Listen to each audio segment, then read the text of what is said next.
Interceptor missiles, attack drones, deck-mounted guns, electronic warfare weapons and even lasers could quickly be called upon by U.S. Navy commanders to destroy Iranian forces in the Persian Gulf, should provocations, hostile actions or attacks require a lethal response. General John Hyten, Vice Chairman of the Joint Chiefs of Staff and Deputy Defense and Secretary David Norquist recently spoke to reporters in support of a tweet from President Trump warning Iran. They were clear that current U.S. commanders absolutely have the authority to engage and destroy Iranian boats and weapons, should that be necessary. The intent of the message, at least in part, seems to clearly warn Iran not to seek to capitalize upon the current U.S. COVID-19 crisis and explain that the U.S. military is still ready for war, if necessary. Iranian threats in the Persian Gulf have been on the Pentagon's radar for many years, as Iranian military units have at times used small attack boat maneuvers and mines near their borders to intimidate forces and commercial ships. These maneuvers and threats are by no means unprecedented, and they have been of particular concern in the narrow Strait of Hormuz waterway connecting the Persian Gulf to the Gulf of Oman. The Strait of Hormuz is a crucial, narrow passageway for international ships, such as oil tankers and other key vessels used for global commerce. Every commander that's deployed has the ability to execute that, Hyten said, according to a Pentagon transcript of the discussion. Deck-mounted 5-inch guns, now arming Navy cruisers and destroyers, may upon first glance come to mind, as they can blanket areas with lethal munitions at ranges out to 12 kilometers (7.5 miles).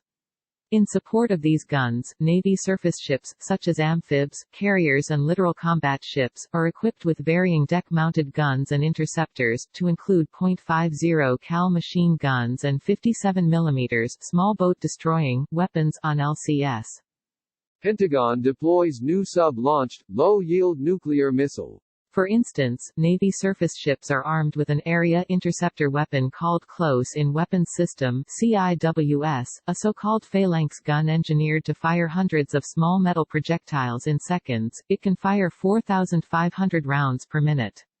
The weapon, while initially designed as a counter-air drone, missile and even helicopter interceptor, has in recent years been upgraded into a 1B variant specifically tailored for anti-surface warfare. This means the CIWS weapon is fully capable of destroying swarms of attacking small boats moving on the surface at close ranges.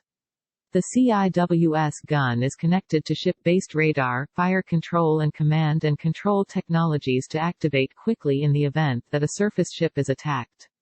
CIWS is often referenced as a last line of defense in the Navy's layered ship defense systems, which include longer-range interceptor missiles such as an SM-3 for ballistic missile defense and closer-in offensive and defensive weapons such as an SM-6. Even closer in attacking threats include ship weapons such as a rolling airframe missile or sea-ram interceptor.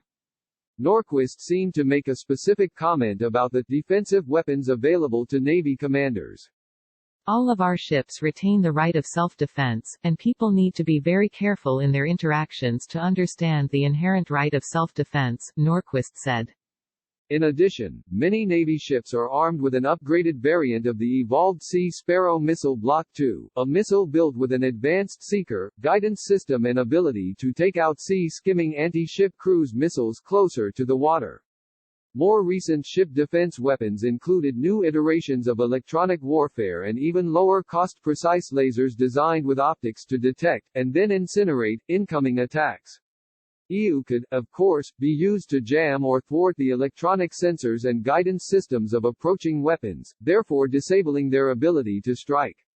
Laser and EU would, of course, be advantageous in highly trafficked waters with commercial or civilian ships in the area, as they would likely produce lower amounts of potentially harmful debris or fragmentation.